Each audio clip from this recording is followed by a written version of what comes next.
Déco dans le présent pour mieux construire l'avenir. La chronique d'Interentreprise avec Francette Florimond. Bonjour, j'espère que vous allez bien.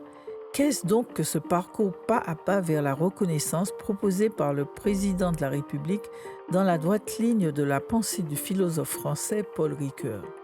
Elle consiste par commencer par attester. Je reconnais les événements du passé, je reconnais qu'il y a eu la traite et l'esclavage. Le deuxième pas, c'est la qualification. Non seulement je reconnais qu'il y a une traite et l'esclavage, mais je reconnais que la traite et l'esclavage ont été des crimes contre l'humanité, c'est-à-dire que je qualifie, que je juge et que j'évalue ces faits du passé. Le troisième pas est la concession. Je reconnais que vous avez raison, car je n'étais pas tout à fait convaincu au départ et que vous avez fini par me convaincre que la traite, l'esclavage étaient bien des crimes contre l'humanité auxquels il faut désormais faire face pour répondre aux effets d'aujourd'hui. Le quatrième pas, le plus décisif, est celui de l'intersubjectivité, c'est-à-dire une reconnaissance mutuelle. Nous reconnaissons des êtres à qui nous devons quelque chose et qu'il peut y avoir eu des malentendus, des défauts, des dénis de reconnaissance.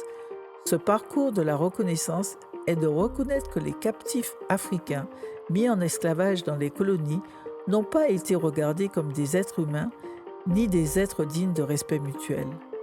C'est cette intersubjectivité qui crée une histoire commune. Pour y parvenir, il ne peut donc plus y avoir d'un côté l'histoire de ceux qui ont été mis en esclavage et de l'autre celle du reste de la société qui ne se sentirait pas concernée. L'intersubjectivité, c'est s'entendre, s'écouter et construire un commun ensemble. Ce n'est pas simplement déclarer qu'il n'y a pas de race et que la République est une et indivisible, c'est reconnaître qu'il y a des expériences, des schémas, des logiques héritées, ancrées de l'esclavage, qui ont été formées dans l'histoire de l'esclavage. C'est une histoire politique qui nous oblige à penser le contemporain. On finit demain. Prenez soin de vous. Déco dans le présent pour mieux construire l'avenir. La chronique d'Interentreprise avec Francette Florimond.